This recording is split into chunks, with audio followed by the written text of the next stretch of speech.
best friends, got each other's back. We used to cruise around with a bass to the max. Everyone in school, while I was in the lab, cooking up some beats that would turn into tracks. High school chillin', I was on a mission. I had bigger dreams of being a musician. Teachers always talked, but I couldn't seem to listen. I lived in a fantasy land, they called it fiction.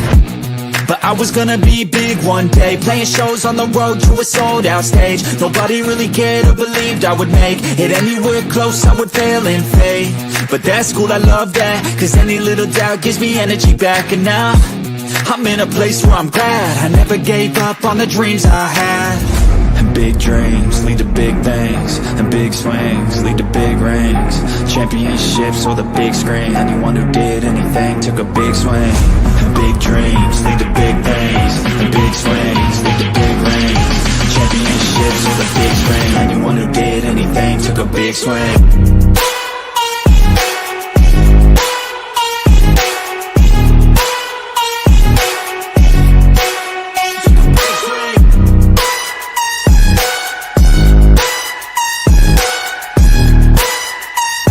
Yeah, let's go. So if you want something big, you gotta swing fast, swing hard and commit. You might miss 10 times, but when you hit, just make sure that you get all of it, okay? People at the top took risks. Investing and testing is all that they did. It's not complicated, it just takes grit. So never give up, take a swing at it. And big dreams lead to big things, and big swings lead to big rings. Championships or the big screen, anyone who did anything took a big swing. And big dreams lead to big things, and big swings lead to big rings. Championships or the big screen, anyone who did anything took a big swing.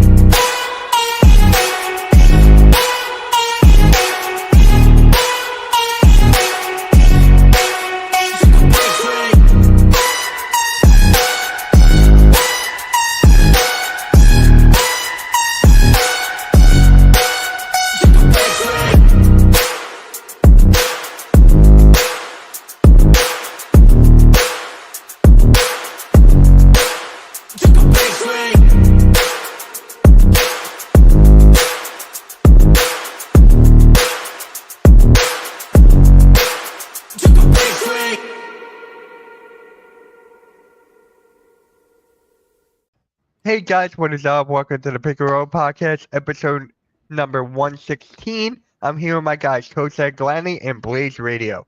Rios will pop in momentarily. How you guys doing? What's up? Doing good. How are you? I'm doing good. Speaking of Rios, say his name and he shall appear. What is up, Rios? I guess. This isn't fresh off a Houston Cougar win like last week. Yeah, but really quick before I forget, prayers up to that Atlanta Hawks fan who actually tore his ACL during trying to make a layup to win some money. He falls and just holding on to his knee. He was stretchered out. So prayers up to that guy, man. It sucks. It really sucks. I don't know, Blaze, Rios, if you saw that. I did. Just for all those guys up 40 and up, stretch, drink a lot of water because we're not young anymore. Stuff like that's going to happen. Yeah. Blaze, did you see that? Oh, we say you can get hurt anywhere, doing anything. It's Yeah. it just goes to show you never know when someone's going to get hurt. Like Kevin Hart, he was trying to run the 4 and he tore. I forgot what he tore, but same thing. Yeah. Just running. So he is a Lucho injury. Funny. But yeah, let's just get on to the question of the day. What 6 teams did Carmelo Anthony play for? Nuggets. That's 1. Knicks. 2. Rockets. Nets. 3. Portland. Lakers. No Portland, Lakers, no Nets. Portland Lakers. Did he play from Miami?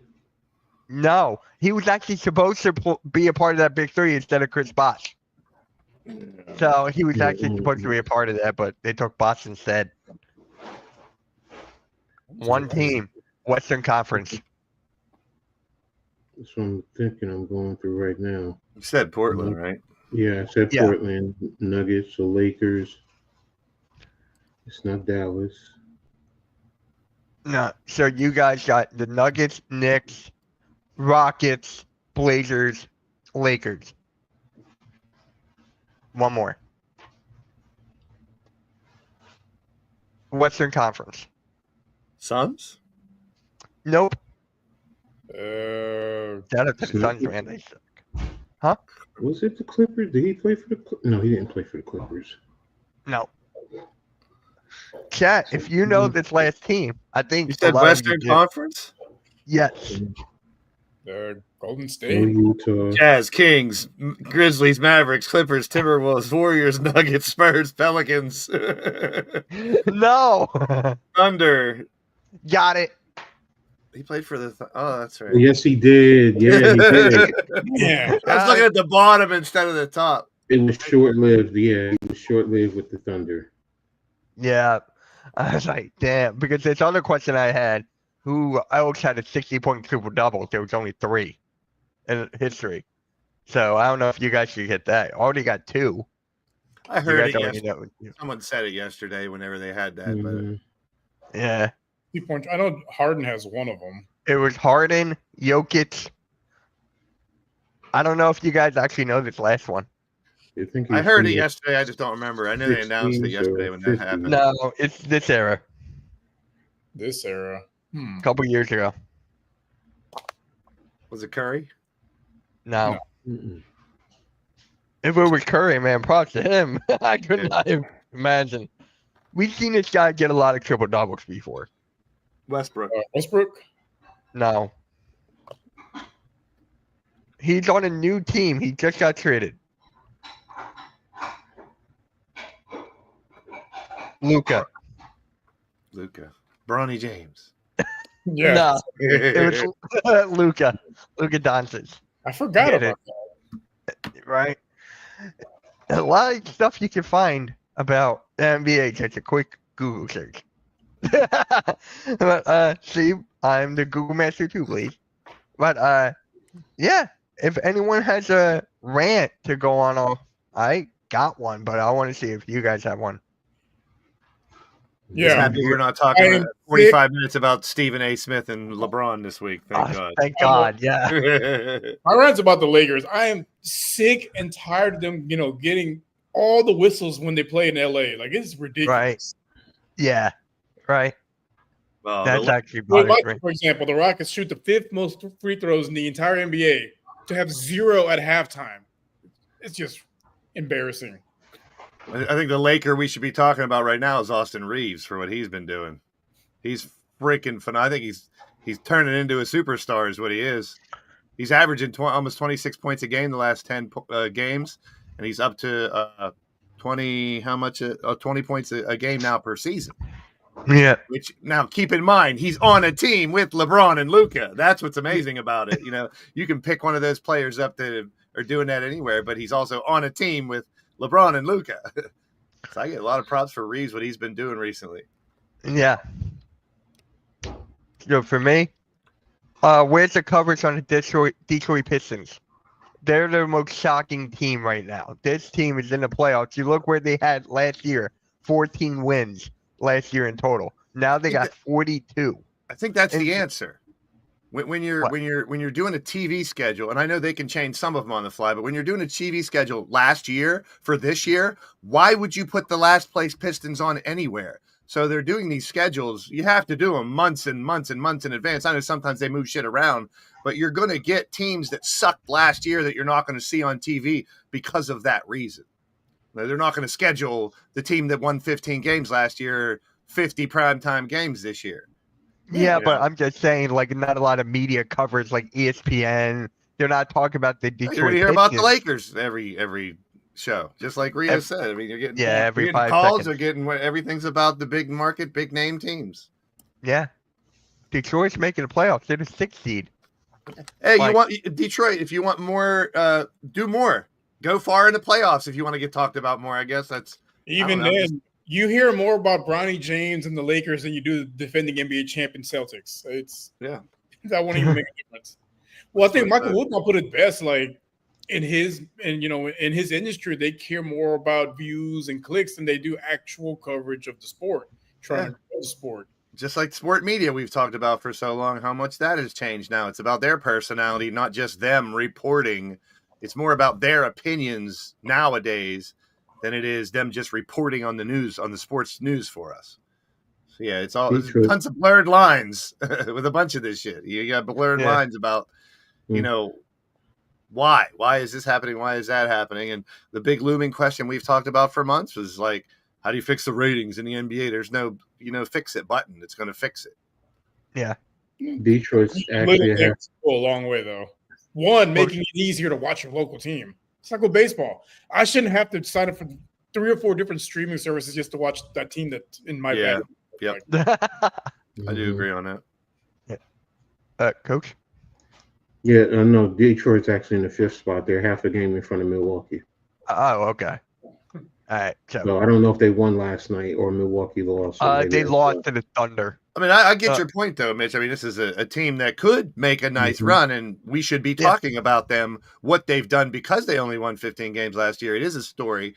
But, I mean, I think about it in television rights and stuff. It's like that's the same thing with merchandise because I've been in that in my life, too. I know how long it takes to get a logo printed, get it. I mean, it's a lot faster now than it was 20 years ago to get that stuff done. But, same thing with venues. When we talk about, all-star games or wrestling or other things, when they're trying to book places, they're booking them 6 months in advance. You can't just book a venue for an event next week. So that's why they announce all these all-stars and drafts years in ahead. Who's going to wear the draft and the, stuff's going to be the next year in whatever sport. But if you look at the history of them stinking year after year after year after year, and then they got Monty Williams and make him the most high paid coach in NBA history, they fire him within the season. And it's not like the Detroit franchise doesn't have a lot of success in their history. They do. I mean, they've had a ton of success in their history compared to maybe half of the league that's never felt that type of success. How many teams can literally say they've won back-to-back championships? It's a handful of There's teams. a couple that can have a lot of them, but after those high echelon ones, Detroit has to be up in there because there's not. I mean, Houston's done it. I mean, there's some teams that have done it. Lakers. You got to say Lakers, Celtics, Bulls are the first three. It's going to rattle off easily. Spurs are another team, and we've talked about this in the NBA ad nauseum because how the trends go in the NBA. You do see more dynasties or teams that repeat or teams that come back. Nowadays, not as much because of free agency and all the changes in the game every year. But historically, if you put NFL championship winners, NBA championship winners, and MLB champion, if you put baseball, football, and basketball title winners, you'll see, a lot more like trending. All the Lakers, all the Celtics, the Spurs, the Rockets, the Pistons, the Bulls. A lot of clumps in the NBA one. You'll see some of them in the other sports, but a lot more, I think, in the NBA. You'll see that. And then you look at Cade Cunningham this year.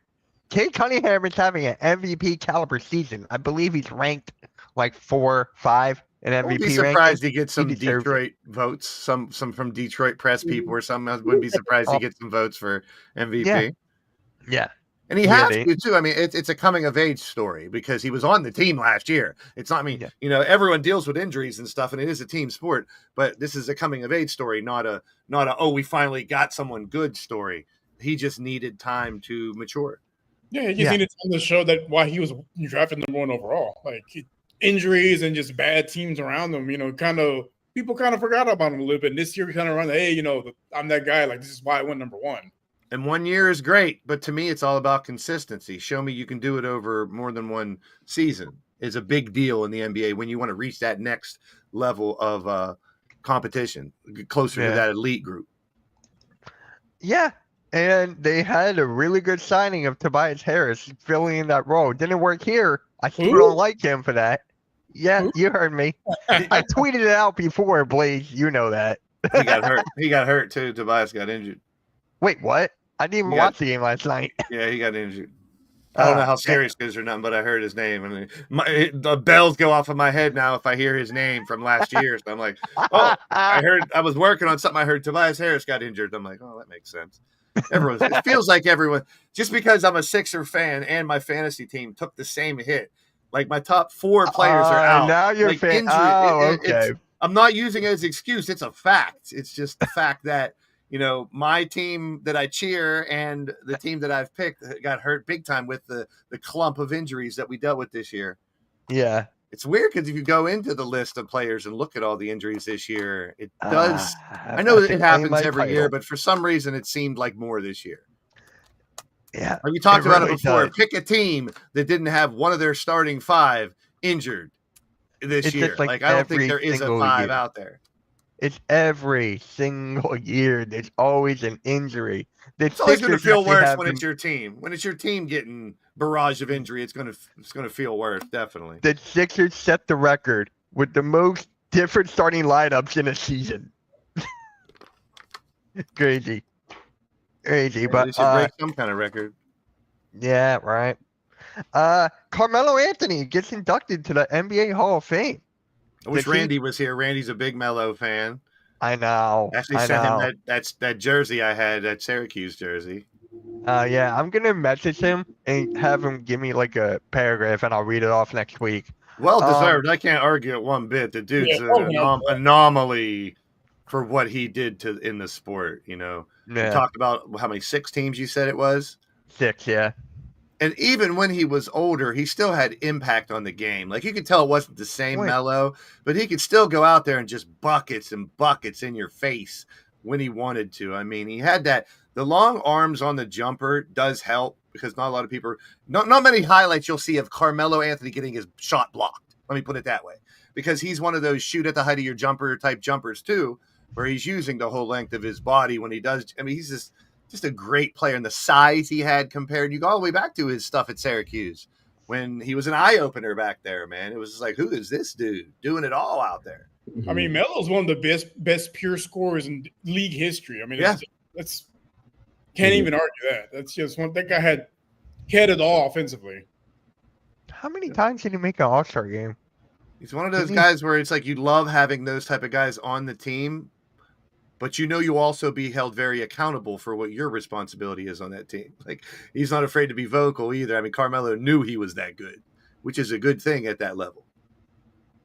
I think that helped his longevity in his career as well, in my opinion, just seeing how Carmelo knew he was good in high school, because I remember watching him and Bron when they came to Jersey, when Melo was at Oak Hill, and you knew you knew he was destined. And then when he committed to Syracuse, going to Bayheim, you're like, okay, it's going to take his game to another level. So. Sad. But so Carmelo Anthony, 10-time NBA All-Star, 2 All-NBA second team selections, 4 All-NBA third team selections, NBA scoring champion in 2013, All-Rookie first team in 2004, NCAA champion in 2003, and this really helps him. 3 Olympic gold medals. Oh, Melo in the Olympics was a different level, man. He was probably one of the greatest Olympians for the men's basketball. Yeah. Carmelo Anthony was a killer in the Olympics. Pure killer. He deserved it. He should have won Rookie of the Year over LeBron. He had a better season than LeBron did, but Yeah. Yeah. I knew I still had one. I knew I still had a cue. Oh, wow. Boy. I knew I still had one. This is the one that isn't real. The other ones were like 4 or 5 X's that I found on eBay once. And Randy's a bigger dude. He was like, I'll take it because I could never wear them. I got like 10 jerseys for $100. So it's like $10 a jersey. And they were all 7X and 6X. It's like and I came to this conclusion. Some big dude broke up with his girlfriend, and his girlfriend sold all the jerseys. They were all 4X. I got a Duncan college one, a Bird, Magic, and Kareem college, but they're all 4X, 5X. So I can hang them, but I can't look like a dress if I wore them, and I'm tall. Melo's one of the, I think I caught what Rio said too. I think he's arguably the best Olympic basketball player of all time. Yeah. The one thing it seemed like he did so much better in Olympics. Sorry, Mitch, go ahead. No, you're good. The one thing where Carmelo that kind of has me on edge, it's like his demand, how the trade went down with the New York Knicks, and like he wanted to get out of there, like he wanted to go to New York as quick as possible instead of waiting to the off season.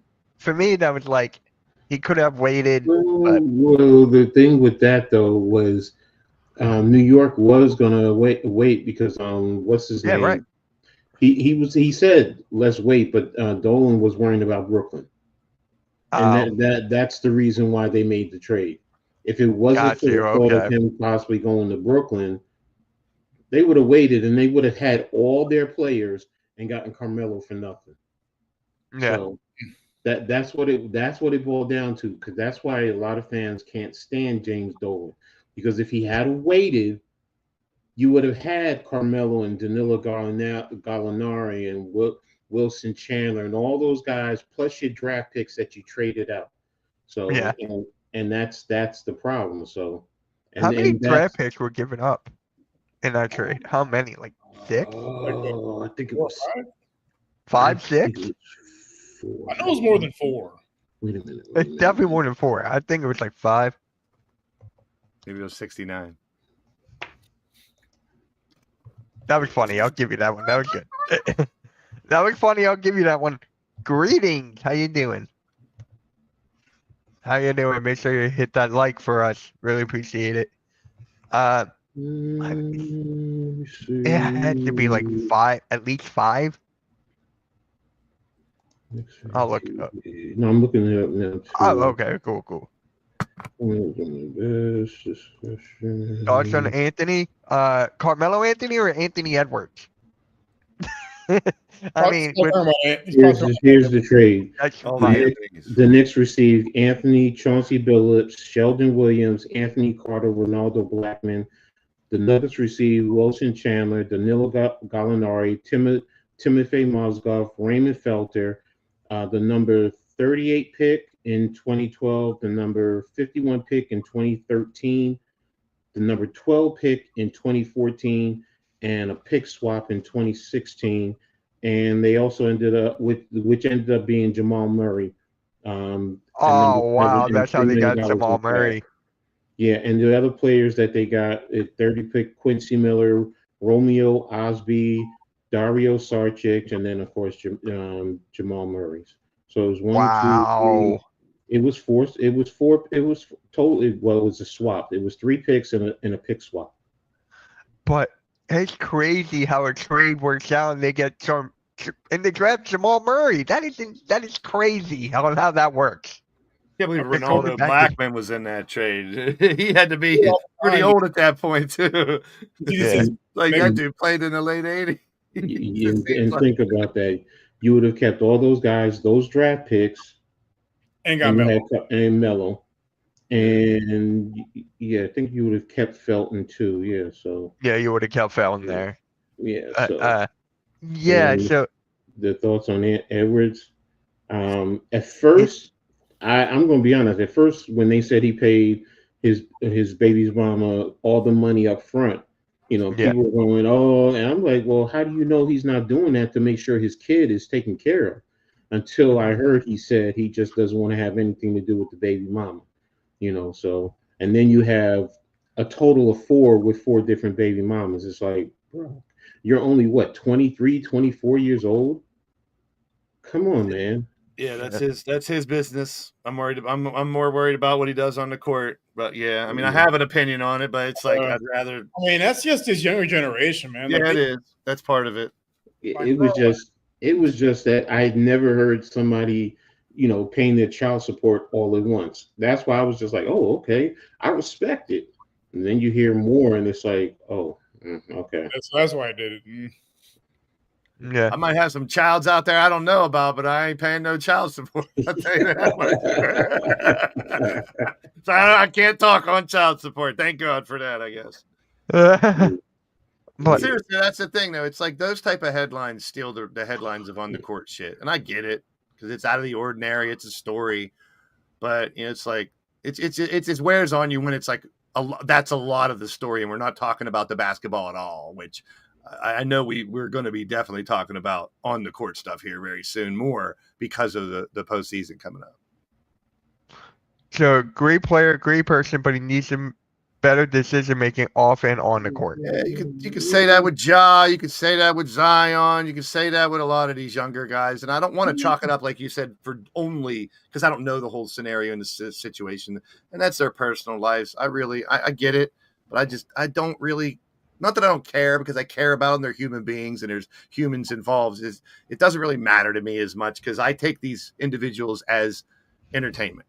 I know they're human beings and I respect them for what they do and all that. And it's a dream of mine to, I've always wanted to step on the NBA court. So I got tons of respect for all of them, but I don't value them based on their humanity. But I would hope that what they're doing with humanity is good because of the power they hold, because of the money and the skills that God's given them.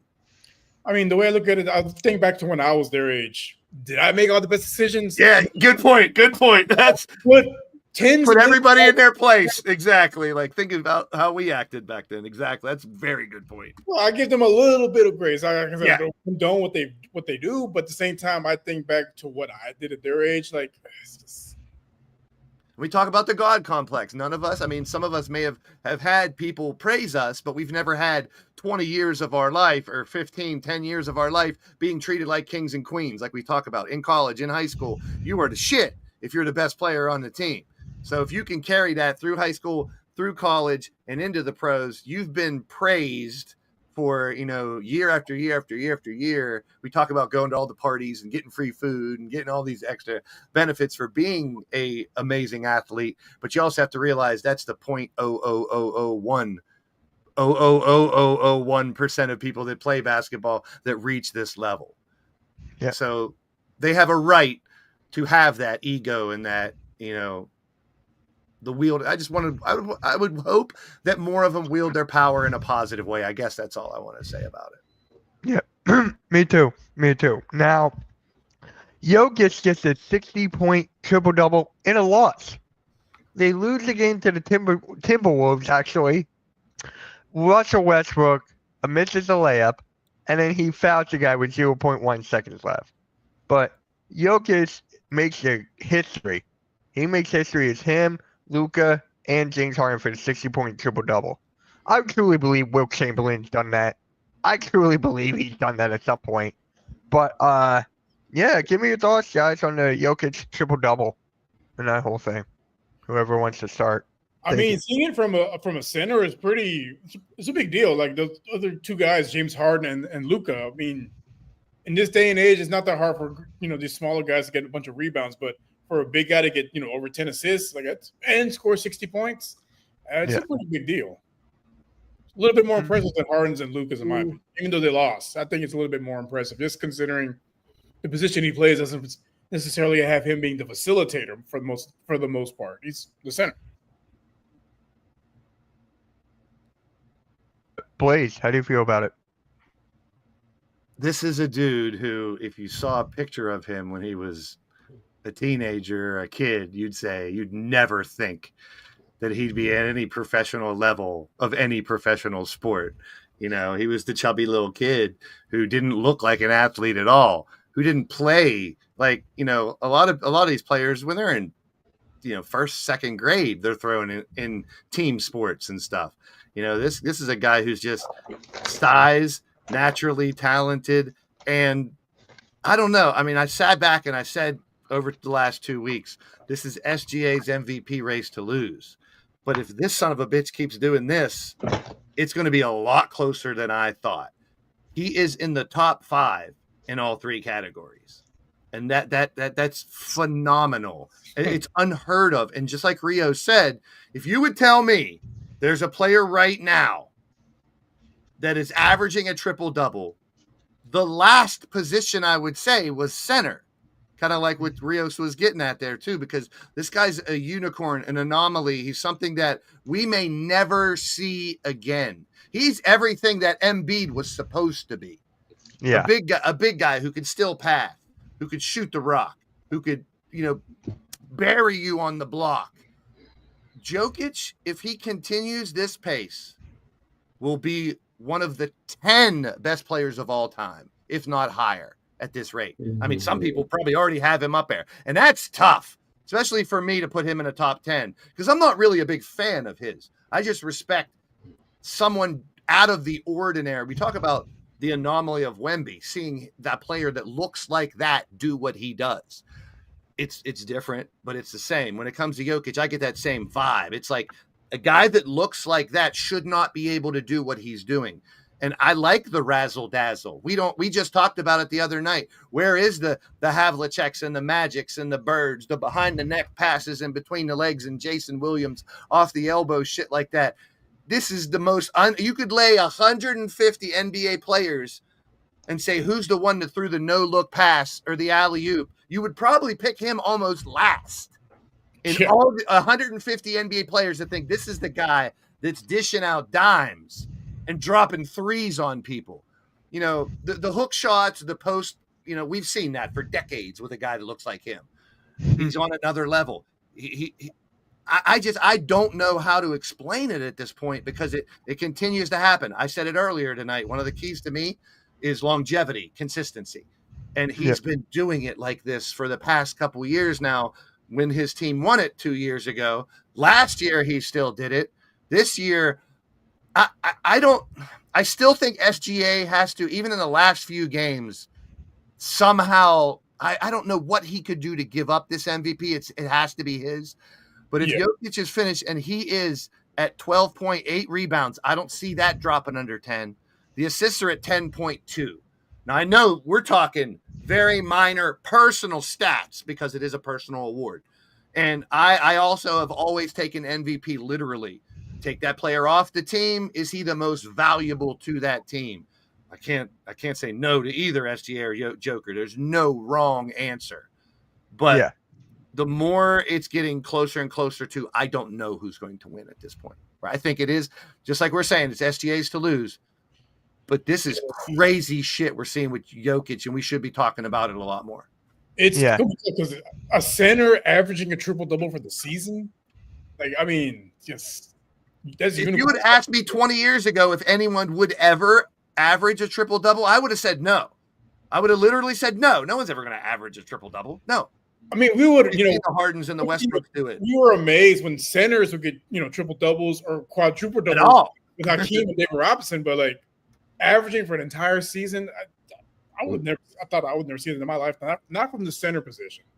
And because it's going to be like you said with Carmelo. You look back at Carmelo's stats in his whole year, his rookie year, and if you don't know who LeBron is now, and you just say, here's 2 sets of stats to a random avid basketball fan, say, who would you vote for rookie of the year?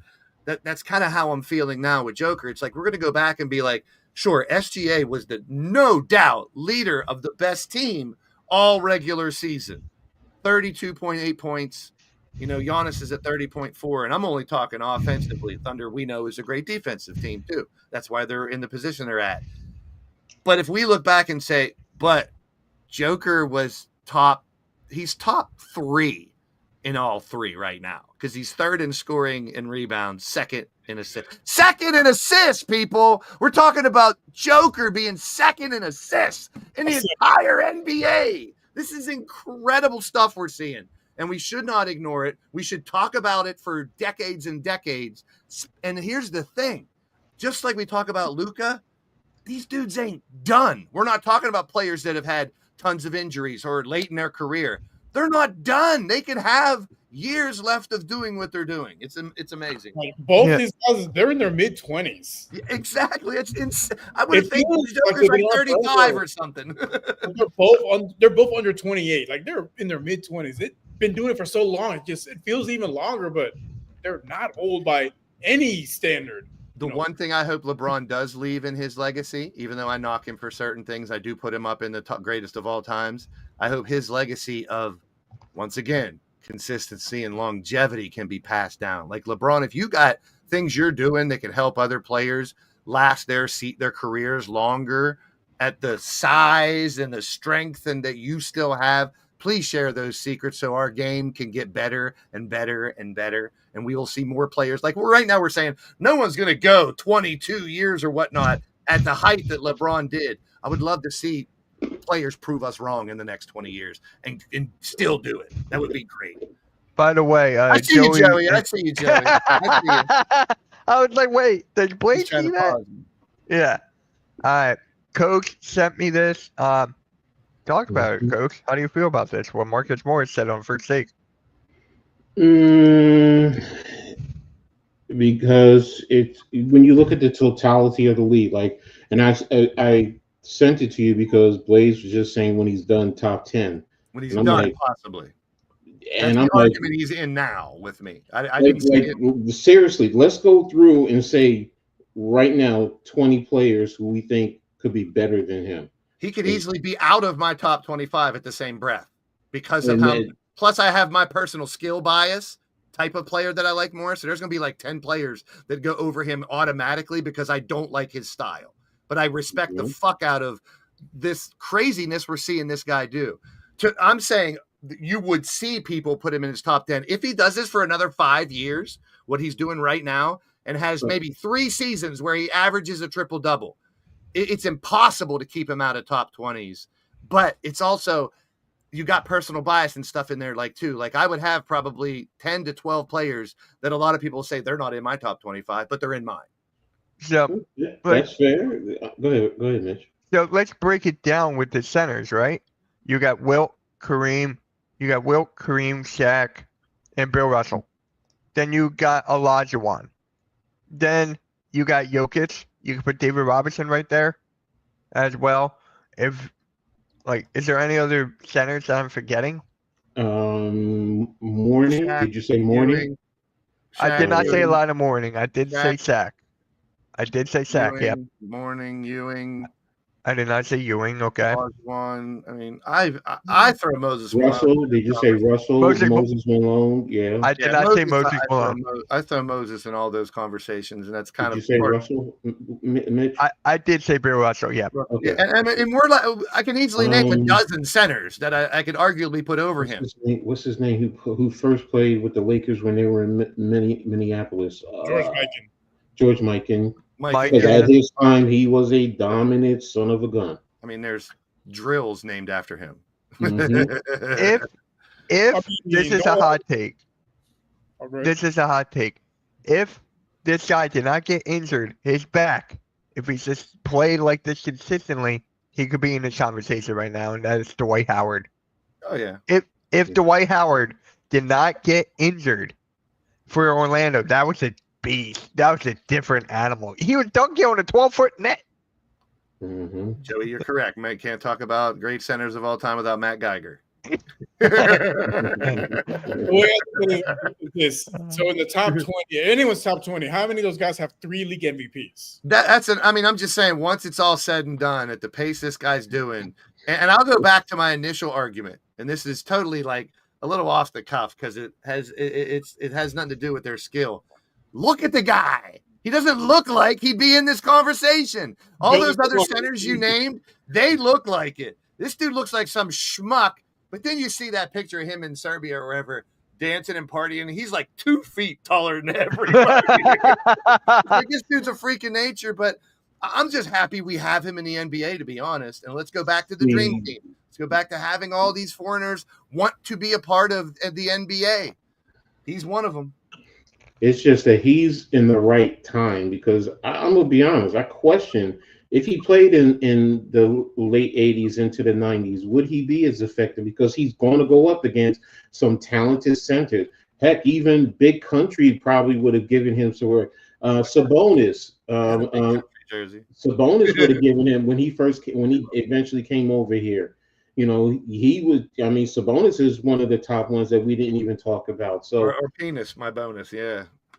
So it's hard. That's why when he's a lot like Joker too. Sorry to interrupt, but now that you mention Arvydas Sabonis is that was the image I would get. All the other big clumsy white dudes from Europe bonus? That played earlier, oh my God, they didn't have these extra skills like Jokic. He can dribble, he can pass, and it doesn't look ridiculous like some of those old big white Serbian, German, European guys that we got 20 years ago. They were clumsy as shit. Sure, they had the height and they could do a hook shot or something over you, but this dude's playing the game like someone half his size. Sometimes it's just like, it's incredible. It's just, my mind is blown. His greatest gift is his intelligence. His basketball IQ is off the charts. And that's the thing where a lot of guys now, to be brutally honest, a lot of players we say, oh, they're athletically gifted. They're lazy because they rely on their athleticism. If you Michael Jordan, what is Michael Jordan? We could talk all we want about Michael Jordan, but his basketball IQ, his mental fortitude is what pulls him so far ahead of so many others. So intellect in sports to me is paramount, because that's where you could separate yourself, where we're saying, look at Jokic, he doesn't look like a lot of the other players, but his intellect is the reason what separates him. Yes. Larry Bird is another one. Larry Bird but you know what? His skill was shooting, but you could tell Larry Bird, athletically. Good job, Joey. Good job, Joey. Golf clap. Really good basketball player. Larry Bird athletically come on. Yeah, if you saw him in a regular gear get up hanging out at the grocery store, you wouldn't be like, despite the fact of how tall he is, exactly. You wouldn't be like, that's just some schmuck country dude from Indiana buying some corn or something. Exactly. So that's what you have to respect about Joker and what he brings to the table now and the time that he's playing, because the floor is also spread. Back in the day, the center was down in the box, so his game would be a lot different. Maybe he probably wouldn't be shooting as many threes as he is now, because the game is different and they would put him in the box. So, he's just in the right time and with the floor spread, it just helps his game. So. Yeah. Well, unfortunate news. Memphis Grizzlies fired head coach Taylor Jenkins, even though they were like top 4, top 5 in the Western Conference. This tells me one thing and one thing only. Ja Morant did not like him. Ja Morant wanted out, so I looked at his stats. His stats this year are so much lower compared to every other year. So that just tells me he doesn't like his schemes or whatever, and they just let him go because of that. Maybe I'm wrong, but that's what I took from that. So that's your star player. That could be part of it. Yeah, I've seen some reports. He didn't. Yeah, no, you're right, Mitch. Like I've seen some reports for saying that God was really buying into his offensive scheme, and it's, when the face of your franchise says, "Yeah, I don't like this guy," get rid of him. I mean, you don't have much of a choice at that point, because let's be real. What's going to hurt their franchise more? Losing this coach, no disrespect to him. I got a lot of respect for all coaches, or losing Ja next year. And then having to revamp your whole team. I mean, he's a star that he's on the same level as Zion, where I would say if the past 3 years, if those two were completely healthy and out of trouble, there'd be a different conversation right here. We might be talking about 4 or 5 players in the MVP conversation, because that's how much talent they have. So I think this could be a scenario of, yes, the Ja's opinion is part of it, but I think it's more of a culture thing that they need to change the culture on that team to keep Ja and build around him, other than what are we going to do next year? We got to hope all these draft picks pan out because we lost our franchise player, and they have, a base of something that could be phenomenal with Edey as well. They got the rookie, underneath, which spreads the court for someone like Ja, who slashes and shoots. So I think,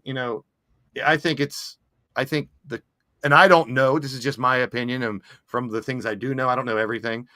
To me, it seems like more of a, this coach doesn't fit what we want to do type of thing, and what our players are here to do, which I hate seeing anybody lose their job, because he's not like a world-renowned coach that's easily going to get another job. You know what I'm saying? So it's like, who knows? Yeah. Coach? I'm with you, man. I said, when I saw them, like, okay, something's up between him and Ja Morant, because I'm saying they have a winning record. So why would you get rid of him now? But basically, that's what I said. I mean, Ja Morant, and you can say whatever you want about, his incidents and the trouble he's been in. Bottom line is, when Ja Morant is on, he galvanizes that franchise, man. He really does. So, and if you don't get him bought in, I think RQ has a very, very, very good point. I don't know if he even realizes it. They fell to a 3-way tie for 6-8, and here's where I would go with that. Possibly this franchise is seeing it slip, and they may have had it in the back of their head that this coach might not be the right one, but now that they're slipping, they want to try to fix it before a fall. You know what I'm saying? Like if they see, even though like I'm trying to rationalize, yeah, like you said, why would you fire when you're in playoff contention? You have a good team. You're not doing horrible. But if they have always had this fuzzy situation, like maybe this coach isn't for us, now we're starting to slip. We can't afford to hope he fixes it. Let's step in and be proactive instead of reactive. And when it's too late and the team falls apart and Jaw wants out, then you got even bigger problem. I would argue, yeah, I agree with that part, but doing it 2 weeks before the playoffs, save the slip before the fall. I'm just trying to make sense of it. That came to me within the last 2 minutes. I haven't even thought of it. That's just short term. This is also a long term thing too. So yeah. I get it. I get what you're saying in the short term. Ja doesn't like him. Okay, after the season, no, you don't want to do that because, like Blaze is saying, that you may keep dropping in the playoff situation, and that also affects it. So you know what? Make the change now. But this is also a long-term thing. So, and guess what? It's a destination that certain coaches are going to want to go to because of the talent that is there. So it's not like, okay, they're a bad team. Coaches are going to say, hey, here's my resume. Can I get a shot? Let's have an interview. Let's talk. What are you guys trying to do? And any good coach, and I learned this at a very young age as a coach. That's what I mean, Arku. It's too late then. That's the type of team that can make a run in the postseason. If they lose in the first round, you have done it then. That's my point, Arku. Do it now before your team slips and loses in the first round. They may still lose in the first round, but thank you for proving my point, Arku. I mean, in the West, yeah, because the rate they're at right now, they're playing one of the top 4 teams. Yeah, exactly. So this is the schedule of the Memphis Grizzlies within half a month. Loss, win, loss, win, 4 losses in a row. So that tells you right there. They have 8 losses in the last 10 games. Yeah, they're slipping, and you got to try to save the ship before it sinks, apparently. And maybe that's what I give them. They're the brass that are doing it, so they know more than we do about it. I don't know what the truth of this is, but they were talking about on McAfee, I think, yesterday or earlier today. Is the NBA considering going to a straight 16 seed playoff? That's what I heard. That's what the WNBA does. Yeah, like WNBA does. Yeah. Even if we're saying the Western Conference has 8 teams that are great and there's only 3 or 4 in the East, they're going to completely get reseeded 1 to 16. 8. I think more fans will watch too. I think more fans will watch because you're going to say right now one conference is weaker and you're getting more teams in, and on the other side, you're going to have teams that probably would get in over those teams in the other conference. May get one of my biggest pet peeves is those teams with losing records out of here. Mm-hmm. And that comes with the play into when you put those extra 4 teams in, you're going to have a team that's 500 or a little bit below. That gets rid of the play-in. That gets rid of the play-in. Exactly. I like that. I would play in first before you go to the 1 through 16 because I don't know. It's just. Traditionalists won't like it because they want Western Conference and Eastern. I get that. I really do. But at this point, where the discussion has been ad nauseum for at least the past year, almost every episode of this show, how do we fix the ratings? What do we do differently? If that might be one of the things that help, you don't know. I mean, I don't know either. Think about this. The women's game is blowing up. The WNBA is blowing up, and they've been going to the 1 through 16, and it's increasing viewership because fans know you're getting the best teams in the playoffs. It's not, okay, I get the traditional aspect. I'm kind of a traditionalist, but you know what? I've gravitated to getting the best teams because you're getting the better quality of basketball being played in the playoffs. And that's what it's about. You want to have the let's think about it this way. What happens if you have a team with a losing record, get on a hot streak? Yeah, they go all the way and they win the championship. Then that argument for they should have been in it because they're that good. They played better late, or they maybe like say it was the Sixers. Let's use this argument. What you're saying? Embiid's out, Maxi's out for the first half of the season. They're terrible. Then everyone's healthy for the second half, and they make a huge run. Mm-hmm. They're not top 4, so they're playing away and everything, and they make a run in the playoffs based on, an extenuating circumstance like that. It's a meritocracy is what you're getting at, Coach. It's the fact that we're going to take the 16 best teams no matter what. We're going to have the 16 best teams. We're not going to say these 5 teams did good enough to try to get in, which that was the philosophy when they started to play in. And I think it's okay to switch back at this point. I really do. Did you have to use the Sixers as an example right now? That's the first example that makes total sense because of the talent. I want to use an example with a lot of talent, but the talent's not there for half a season. And for them to still make the postseason and could do damage, that was the first example that popped in my head. Yeah, you want to hear something? In my lifetime, I've only seen one team that wasn't a top 4 team win a championship, and that was my Rockets back in '95. But they were a 6 seed. They had a chance. They would have missed the playoffs as champions, but they made that trade to get Clyde Drexler. They turned the whole season around, and they went on a run. So it's doable, but it's tough. Yeah. So, Blaze, really quick. Remember how yesterday during my live stream, I was ranting about they should what's the word? Shut down Maxey. The day later they do that. Like I told you, I think they already were. They were. They were just and with a player like that, listen. Okay, it's a personal bias once again because he's like my favorite player, and I got money invested in him. A player like that, if he can play, even if it's 10 last games, that can affect so much to that player. Like Maxey's a made man already, but what if it was someone teetering from stardom, and then there's 10 games they play? So I do not, and I will not. I know other people do. Mitch in halftime, I've heard you do it. Knocking the medical staff of teams and stuff. That's one of the most ridiculous arguments I've ever heard. Name one of the medical staff of the Sixers. Name one. You can't. That's the thing. That's the whole thing. So we're talking about stuff we have no clue on how they're doing it. To say that a team has a bad medical staff because their team had a lot of injuries is fucking ludicrous. There's my rant for today. That's stupid. That's not the medical staff's fault that people got hurt. They're there to make them healthier and protect them. Just because they get hurt, you can't blame the medical staff. Or that the medical staff isn't trying to get everyone healthy. And that's what there are situations where they could not get healthy here. They can get healthy in another team and they ball out. You always play hoping that your players are going to be I know. Healthy. I'm right there with you. Well, then you guys are the ones that are saying, "Oh, they knew Embiid was hurt and they still signed the extension." Okay, I mean, if you knew who was hurt, why would you sign him an extension then? Because that's just my thing. He wasn't hurt. Yes, he was. Yes, he was. But what? He wouldn't. He was hurt during the Olympics. He wouldn't have played if he was hurt. Joel Embiid would play no matter what. He wouldn't have played.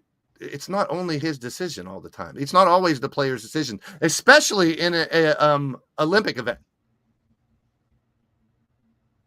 Hello? Yes. Oh, okay. I thought everyone went quiet for a second. I'm like, what the hell? I mean, I don't buy this. They knew he was hurt and still signed an extension. That's ridiculous. That's dumb. Okay. They knew he had an injury possibility, but he wasn't hurt.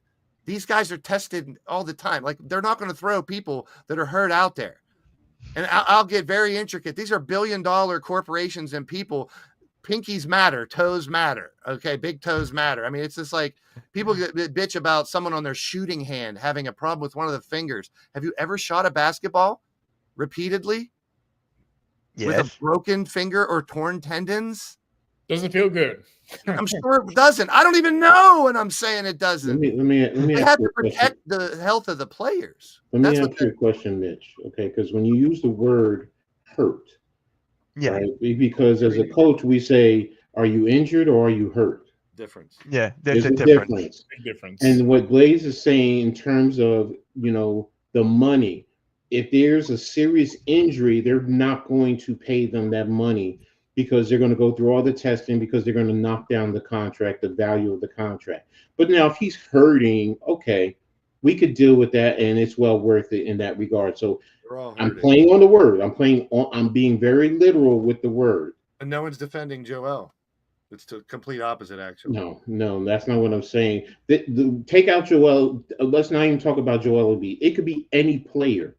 In terms of contracts, this is what happens if they're injured. How many times have we seen that teams they do a trade and then they renege it or they cancel the trade because there was an injury that wasn't disclosed?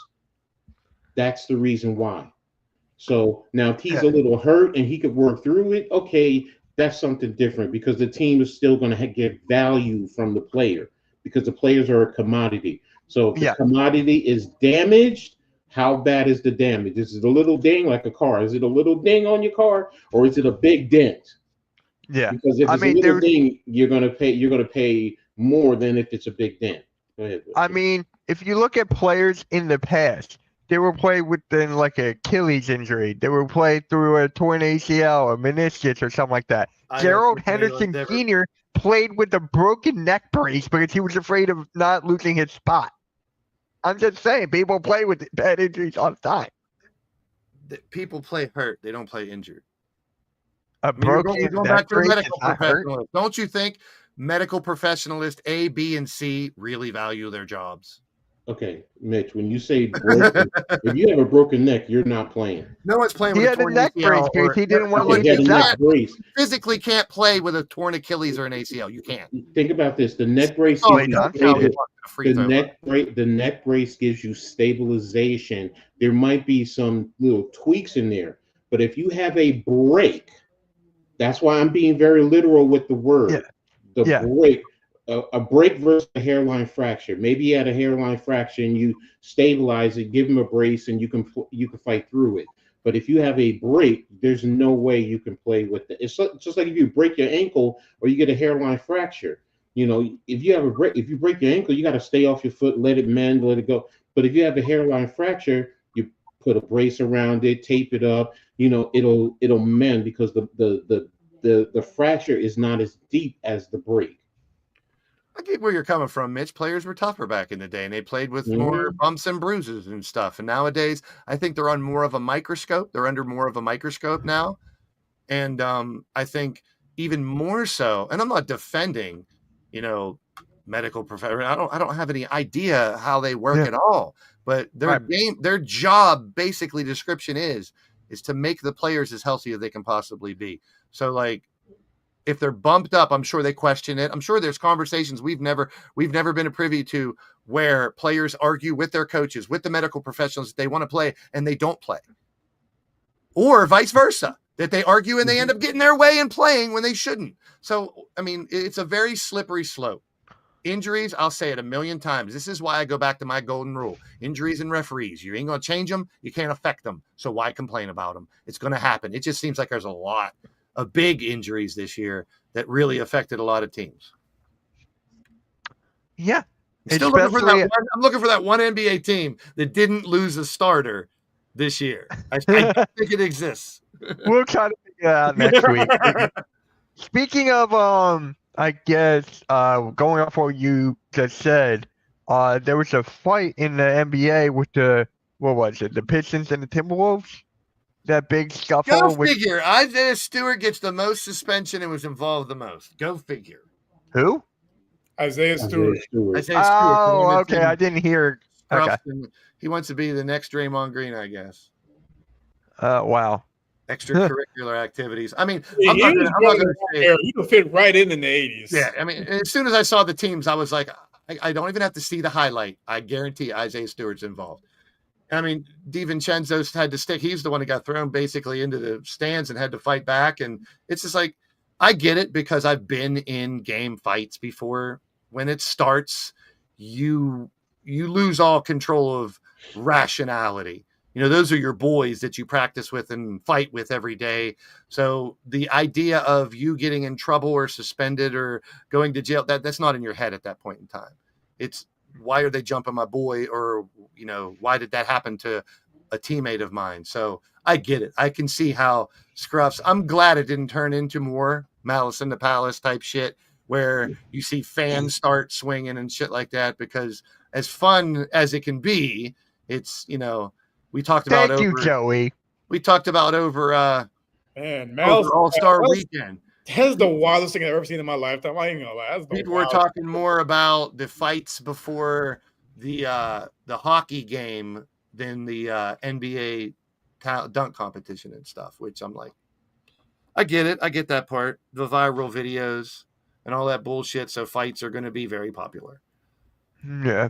And when it starts, like, I'm not going to sit here and defend it and say shame on these guys for fighting, because I've been in those situations where as soon as you see your guy get thrown down or low bridged or shoved when they jump in the air or something like that, and you see, and the hardest thing now would be for that, back in the days in hockey, what did they have? They had the goon, right? A lot of basketball teams have a goon. The problem is he's not always the best player, so he's on the bench, and they know they can't leave the bench or they're getting in trouble. So that's the toughest part is, your tough guy, your goon on the bench wants to come off that bench so bad to help you, and they just can't. Yeah. So these are all the suspensions. Isaiah Stewart 2 games, DiVincenzo 1, Ron Holland 1, Naz Reid 1, and Marcus Sasser 1. Mm-hmm. Yeah. Blades looks like a stoner Tim Robinson. I guess tie-dyed shirt equals stoner. Oh, man. No, Dark, this is not live. This is pre-recorded. Pre-recorded, bro. This is But, AI. yeah.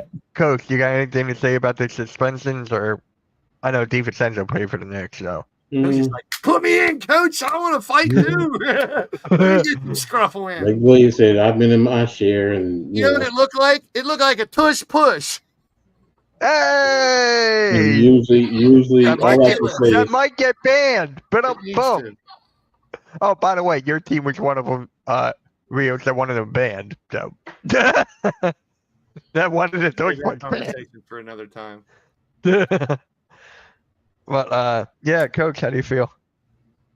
fights happen. I mean, look, I've done my share of dirt, and when I play ball and in pile-ups, I'm doing things that most of y'all would be like, really, coach? Fingers to the eyes, things of that nature. You take your fist and pop them up in the jaw. Yeah, I've I like done my to grab dirt. somebody right under your rib cage when you're boxing out for something. You're Right under stepping their on, rib yep, you're stepping on Boxing fingers. cage.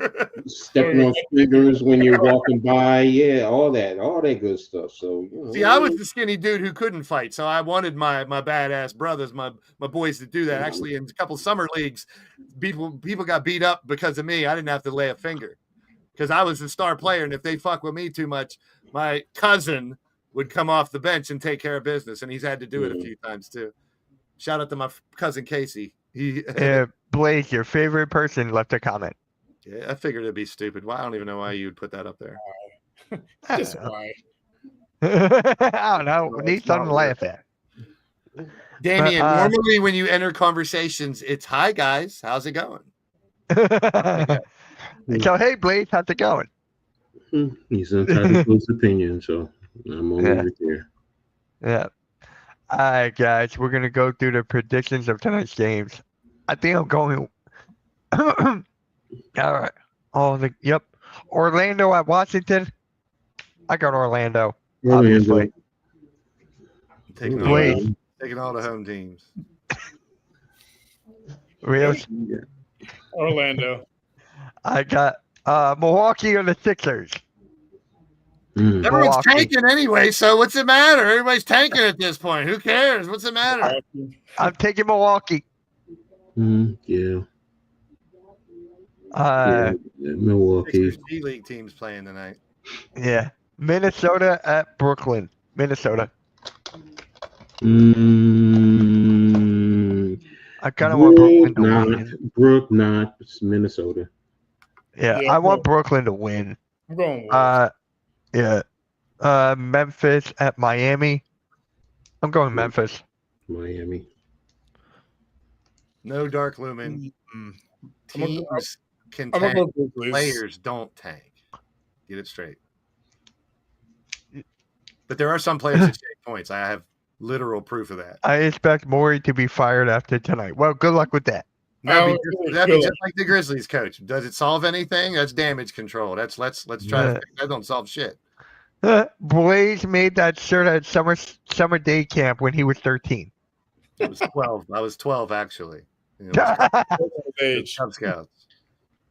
Hey yo, Broken Bell Network. DM me on Twitter if you can. Portland or Toronto? My God, Oof. Give me that Grady dick, Toronto. Oh, No Diddy. damn. I got to clip that.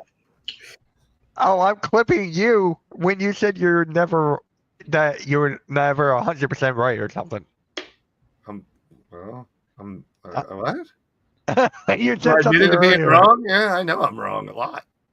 Yeah. Coach, who you got? My opinion. I said Toronto.